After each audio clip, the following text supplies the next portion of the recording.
વડોદરા શહેરના Sun Pharma road ઉપર મોડી રાત્રે મોટો ભૂવો આકાર પામ્યો હતો।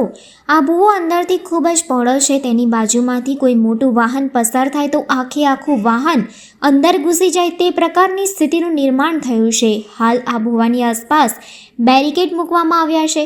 જો વહેલી તકે આ ભૂવાને પૂરવામાં નહીં આવે તો આખો રોડ બેસી જાય તે વાતને પણ નકારી શકાય તેમ નથી। ભૂવા નગરીમાં વધુ એક ભૂવાનું સર્જન થયું છે।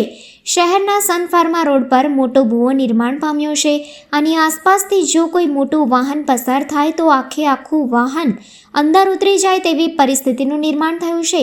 અગાઉ પણ આ વિસ્તારમાં ભૂવા પડ્યા હતા, ત્યારે ફરી એક વખત મોટો ભૂવો આકાર પામતા રોડની કામગીરીમાં વેઠ ઉતારવામાં આવ્યો હોય તેમજ હલકી કક્ષાનું મટીરીયલ વાપરીને રોડ બનાવવામાં આવ્યો હોય તે આ ભૂવા પરથી જોઈ શકાય છે। ત્યારે સ્થળ પર પહોંચેલા કોંગ્રેસના પ્રમુખે ઋત્વિક જોશીએ તંત્રની કામગીરી સામે નારાજગી દર્શાવી હતી। ઘટના સ્થળે પહોંચેલા વડોદરા શહેર કોંગ્રેસ પ્રમુખે જણાવ્યું હતું કે વોર્ડ નંબર 11ના વિસ્તારમાં આવેલો સન ફાર્મા રોડ ઉપર એટલો મોટો ભૂવો પડ્યો છે કે જો આ ભૂવામાં કોઈ કામગીરી કરવામાં નહીં આવે તો આખી ટ્રક જતી રહે એટલો મોટો ભૂવો નિર્માણ પામ્યો છે અને ખૂબ જ ઊંડો ખાડો પડી ગયો છે। અંદર જોતા એવું લાગી રહ્યું છે કે હલકી કક્ષાનું મટીરીયલ વાપરવામાં આવ્યું છે આ રોડ બનાવવામાં, અને જે રીતે રોડની બાજુમાં ઠીંગરા મારેલા છે એટલે એવું લાગે છે કે પહેલા પણ અહીંયા ભૂવો પડ્યો જ હશે। તેમ છતાં ફરી વખત અહીંયા આ વરસાદમાં ભૂવો પડ્યો છે। જો અહીંયા બેરિકેડ લગાવવામાં ન આવ્યું હોત તો કોઈનો જીવ જાય અને મોટી દુર્ઘટના સર્જાઈ હોત।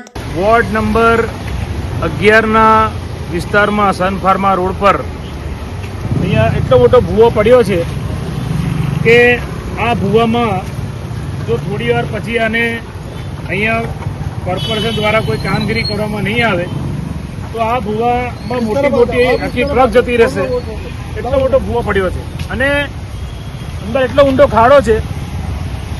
આ જોતા એવું લાગે છે કે અહીંયા બહુ જ હલકી કક્ષાનું મટીરિયલ વાપરવામાં આવ્યું છે આ રોડ બનાવવામાં, અને જે રીતે અહીંયા રોડની બાજુમાં અહીંયા ઠીંગણા મારેલા છે એટલે લાગે છે કે પહેલાં પણ અહીંયા ભૂવો પડ્યો હશે। તે છતાં ફરી વખત અહીંયા આ વરસાદમાં આજે ભૂવો પડ્યો છે। જો અહીંયા બેરિકેડ ના લગાવ્યું હોય તો પછી એવું થઈ જાય કે કોઈનો જીવ જાય એટલી મોટી દુર્ઘટના થઈ જાય અહીંયા।